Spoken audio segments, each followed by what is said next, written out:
Oh, hey, I'm so glad you're here. Welcome to the Efficiency Bitch podcast. I'm your host, Melissa Leone. This podcast is dedicated to all the women out there who are aspiring to have a career while raising a family. And bitch? Well, that's more than a name and even an attitude. We use it as an acronym. It's for bank, inbox, time, connection, and harmony. Each episode is labeled according to the correct topic so that you can efficiently find the topic that you're looking for. I'm here to tell you, you can have your cake and eat it too. The trick is finding efficient ways to get through the have-tos so that you can make room for your best life. I can show you how. Let's get started. Hey, welcome to the Efficiency Bitch podcast. I'm so glad you're here. If this is your first time, welcome to the Beehive. If you've been around for a while, welcome back. I think you're going to really enjoy today's episode. We are going to talk about the magical world of virtual assistants. And I have a wonderful guest here to help explain a little bit about what they are, how they can help you, and maybe to find the right one that you're looking for. Hi, Gina. Welcome to the show. Hey, Melissa, thanks for having me. Yes, this is such a topical conversation these days. I feel like everybody is either wishing they had an assistant or hiring them. And it's a tricky road, right? Like, especially if you're a first timer, hiring help can be challenging. So I'm looking forward to your tips and tricks on how to do that. But before you do, why don't you share a little bit about who you are, where you come from, and how you do life? Okay, cool. Well, I'm currently in Seattle. I spend about 75% of the year in Seattle. I was born and raised here. It just so happens to be early August right now in Seattle, and we wait 9 months of the year for this weather. I'll just tell you. So everybody from Seattle doesn't leave Seattle in the summer, and all of our friends and family come to visit us this time of year. And then I spend the other part of the year on the central coast of California, in a great little surf town called Pismo Beach. And I founded Athena Executive Services about 7 years ago. And I myself was a virtual executive assistant and then worked myself out of a job and built a small army of those and created some managers. And now my managers run the company and I work about 10 hours a week and play a lot of pickleball. Yay, that's perfect. Sounds like all the goals, right? You're checking off all those boxes. So let's start with what is a virtual assistant. Let's go super basic and then maybe we'll climb up our way up a little bit. Okay, yeah. So virtual assistants are just a wild, unregulated industry. It is the wild, wild west right now. So that means all kinds of things, and it means different things in different cities even. So there are overseas virtual assistants. Mm-hmm. I think, first of all, I think it got really popular when Tim Ferriss wrote the 4 Hour Work Week. Agreed. And He talks a everybody got lot about it fired there. up. Mhm. Yeah, got fired up about, okay, all you gotta do is just hire an army of virtual assistants to run 5 or 6 different companies. It's not that simple. Exactly. Yeah, go try that. Yeah, exactly. So there are virtual assistants overseas for sure. The Philippines is a major market for that. But sometimes people will refer to their virtual assistant in Argentina who's managing their social media, or in Afghanistan that's writing their code, or what have you. So you have all of that might be what people are referring to. And then you have US based agencies, I will say, that for the most part have got people within the United States operating as virtual assistants. So they're sitting at home at their kitchen table, right now working for how many ever clients, usually part-time, maybe 5 hours for this person and 10 hours a week for this person and 10 hours a week for that person. And all the agencies are designed a little different. Some of them charge by packages, some of them charge by the hour, some of them say, we have specialists in travel booking, we have specialists in, project management systems. Some are just, we'll do whatever you need. Mm-hmm. And then there's what I would call the unicorns. They're just freelancers, and they hung out their shingle maybe on Upwork or on Fiverr, and they're going to cost you more than somebody overseas. They're going to cost you less than people coming from a US based agency, and you got to go find them. Mm-hmm. And they'd be great, but then you got to go Manage them too. You got to find them and manage them. Yeah. Yeah. So there's quite an array, and I wouldn't even go so far as to say one's better than the other. It's just a matter of what is your need. And I made up this term when I started the company called, hey, I want virtual executive assistants. So that does imply something, a little bit different. And in certain cities, people will refer to their personal assistant. Oh, do you have a PA? Oh, I have an EA. Oh, those are different. Well, no, they might be doing the exact same thing. So sometimes it just depends upon what city you're in.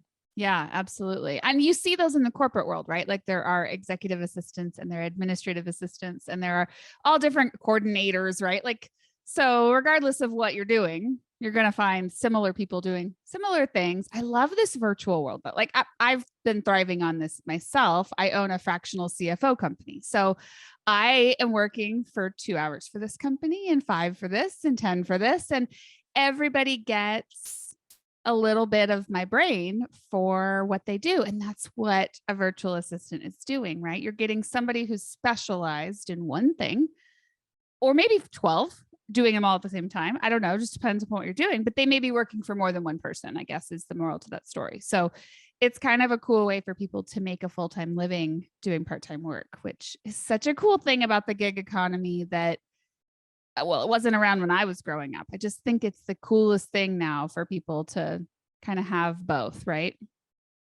Yep, for sure. It's good. So tell me the reasons why somebody would want to hire an assistant, whether an executive assistant, a virtual assistant, somebody in their home, a personal assistant. Why do you want one? Well, I think that in an ideal world, you spend your day doing things that you're great at. Maybe you're paid the most to do because that's your specialty. You thrive. Even if you have a long, hard day doing it, whatever the it is, you still go home to your family, a decent human being, right? You weren't just slogging through all the work you got to do to be able to do the thing you really love to do, which most people go into business because they want to do that thing they really love to do.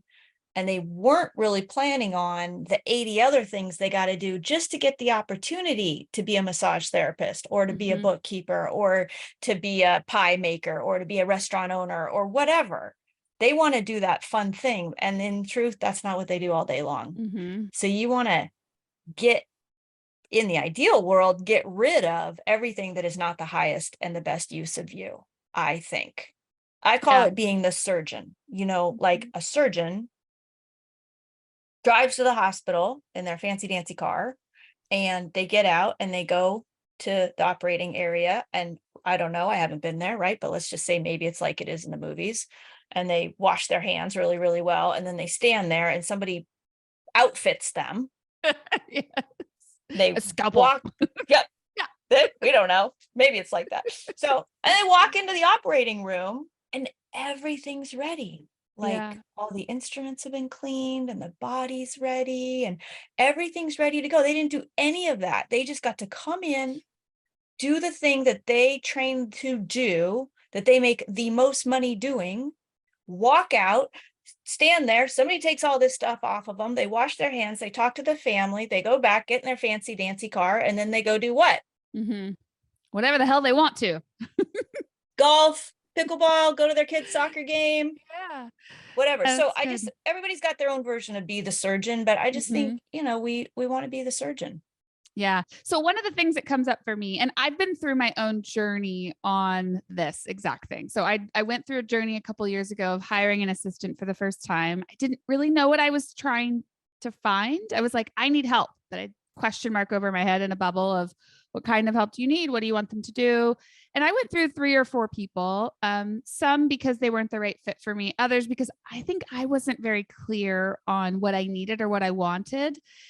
And I also had a hard time letting go of some things, even the things that I didn't want to do. I had a hard time letting go of those. So how do you start the process of deciding you need help when control is usually a factor for most everybody? Yeah. Well, I think one thing everybody could do today, just kind of a game you can play with yourself, is just start writing down your list of things on a daily basis. Maybe you have a piece of paper on your desk or a little note thing on your phone. Mhm. What are the things that you regularly do that don't bring you joy? You don't love, you're not good at it, you resist it. And not to say you're going to give it away, but it could just go on the list of possible things. Someday, one day in the future, you may not be doing that. So I think that's one thing, is just get it out of your head and see it on a piece of paper. And maybe you come up with a list of 25 things you see. Okay, what would life be like if I wasn't doing that? Right. And maybe when you do decide, okay, I'm going to try an assistant, maybe you pick 3 or 5 of them. Mhm. And yeah, they are not going to do it quite exactly like you do. But I think you've got to decide, what do you want to do with the hours of your life? I mean, for me, I started this firm and I didn't have an EA. So that was a little weird, but I didn't think it was weird. I was like, I don't need an EA. I've been a rock star EA for years, but it was a little bit like, what's that funny phrase? Like the tailor's children have no clothes. Was like the woman who runs an EA firm has no EA. How strange. Yeah. But then once I had my own EA, it was a mind, I had to Mhm. go through that mindset shift that you're pointing to, about what do I give away? How much do I give away of it? And I will just say, you start going there, you will get better at it. And there will be parts that you will maybe never go back. I'm never booking my own travel ever again. There's certain things that, like, what, it's the biggest time suck. Because Yes. then I start messing around with, well, what if I left on Tuesday? Well, what if I didn't take a direct flight? Maybe I'll go through, oh, maybe I should go see my mom first, blah, blah, blah. Maybe I should use points. Well, what about points? Oh, I think I have a credit from the last flight I was on. Where's that damn credit? Yeah. And I'm like, okay, I just lost a whole hour of my life. So I have an assistant right now helping me with swag, shirts, hats, stuff like that for Efficiency Bitch. And she asked me the other day if I wanted to go in and look at our selections. And I said, you know what? It's probably better if you send me some screenshots, because if I get in there, I will end up in the black hole of never ending possibilities and I'll never come out. I will exactly. literally spend 4 hours just lost in there. Exactly. Holiday planning. I'll have my EA start working on holiday planning for all the clients, all the contractors, all the Yeah. staff. She'll start in October. And I'm like, she'll be like, you'll love this website. No, send me 3 things. The same thing. So Yes. that all is part of, starts to speak to, what would you give away? Because you and I don't want control over swag and I want the decision making, but I don't want my time spent that way. Yeah. I agree. Well, and it's such good advice, I think, for business owners who are starting, or maybe a little bit into maybe a year in or close to a year in, because some of the things already, the things that are bugging you, the things that you like to do. Some people like to do their bookkeeping, others hate it. Some people like social media posting, others hate it. Like, there's different things you can start to get a flavor of right away. But for people who don't own a business and they're just working their butt off at home and at work, this is a great opportunity for you too. You can outsource things to an assistant, executive assistant, from your personal life to support you in those decisions for your corporate job. I mean, there's no right or wrong here. Absolutely. And I think, and I'll just say, I mean, I can only speak a little bit on behalf of my own team. They love when they get to do some of that personal stuff too. Like, Mhm. oh, it's the family spring break trip. Yeah, we'll go work on that. Or it's mom's 75th birthday. And are there 3 places we could have it in Timbuktu or Orlando or Kansas City? Yeah. Okay, I'll go work on that. Oh, and what does mom like? Oh, she likes roses. Okay, let's see where I mean, they will just go have a Yeah. heyday with that.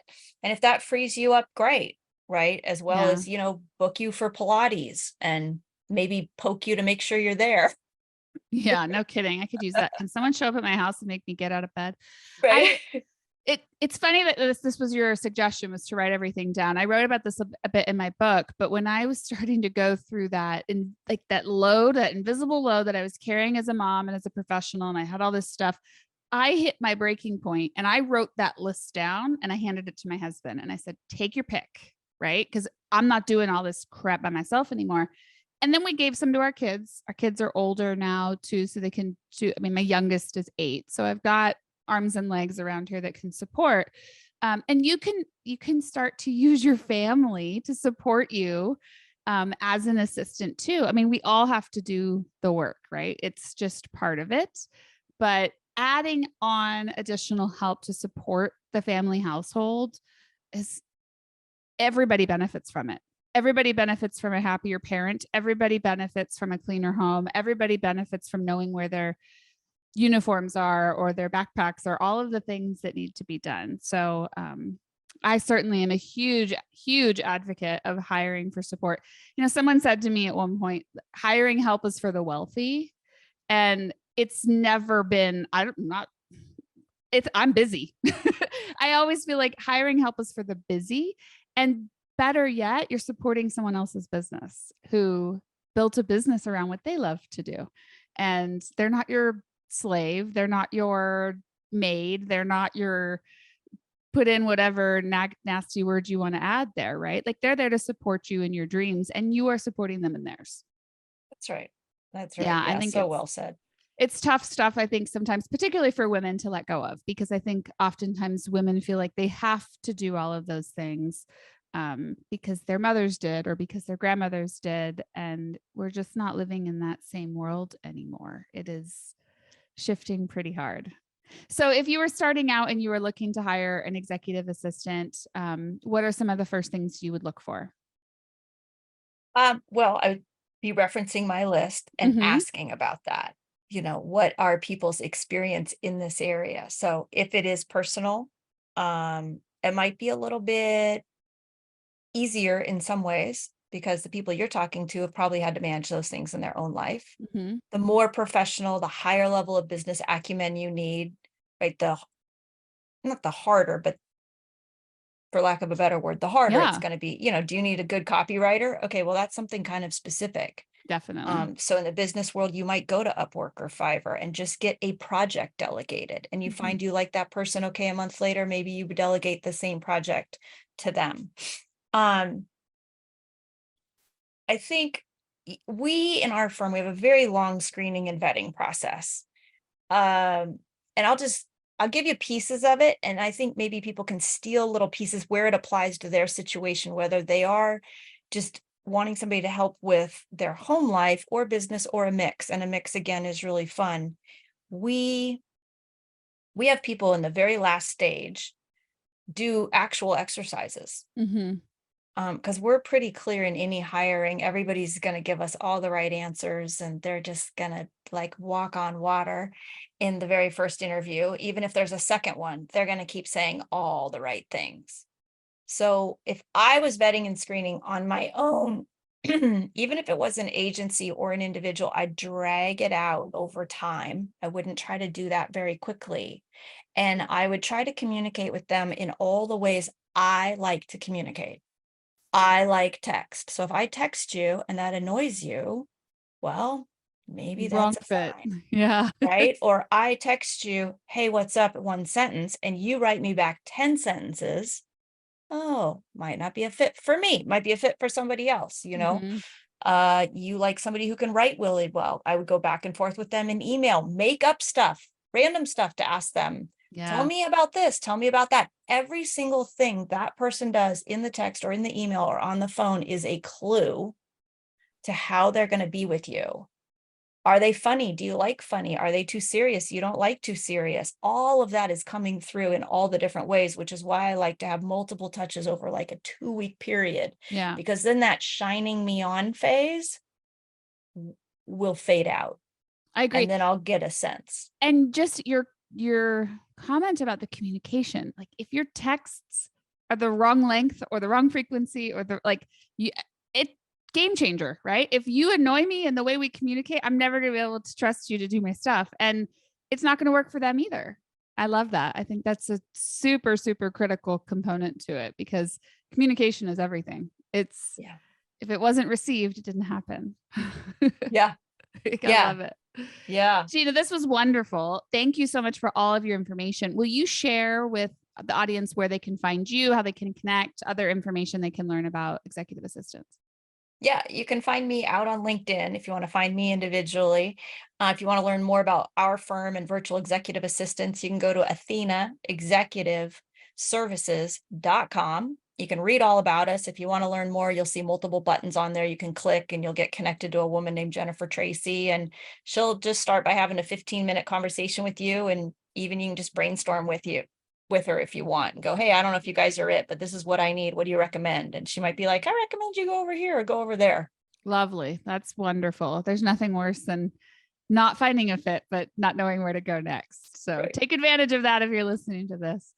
Awesome. Well, Gina, thank you so much for coming on. And I really appreciate you listeners for coming in today. It's been so good talking to our guest, and I hope you found it very valuable.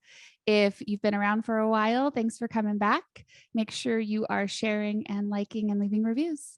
See ya. Well, that wraps it up. Thank you so much for listening. If you're new around here, please be sure to leave us a review on any podcast platform you're listening to. And you can always reach out to me to let me know what topics you're interested in hearing about, or maybe telling me someone you think would be great for the show. Either way, I'd love to hear from you. You can find me on Facebook and Instagram at EfficiencyBee. Until next time, see ya!